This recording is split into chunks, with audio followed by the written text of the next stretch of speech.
In this video, I will show you how to manage sender lists for an organization.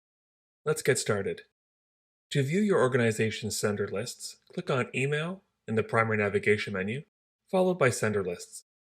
Proofpoint Essentials allows organizations to specify senders, including email addresses, domains, and in some cases IP addresses, that should be considered safe and therefore be allowed, or unsafe and therefore be quarantined.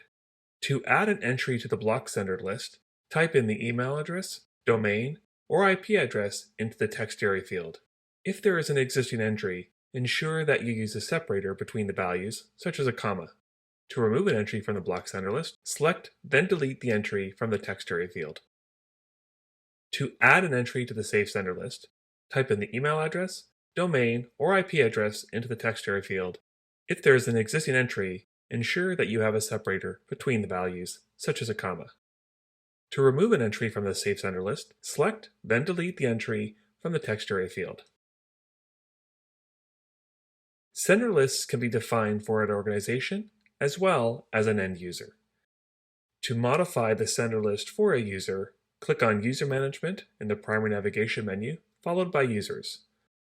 Then, click on the name or email address of the user you wish to update, then click on Sender Lists in the secondary navigation menu. Here you can update the sender list entries for the user you have chosen. These settings will be applied in addition to the organization's sender list settings. If there is a conflict between the user and organization's sender list, the user entry will take precedence.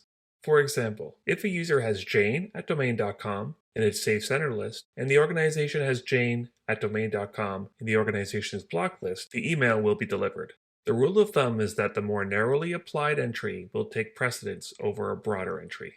In this case, the user entry is narrower in scope than the organization, which applies to all users. Note that any email that is considered to be malicious will be quarantined regardless if the sender is listed on the organization or user safe sender list. We hope you have enjoyed this video. Thank you for watching.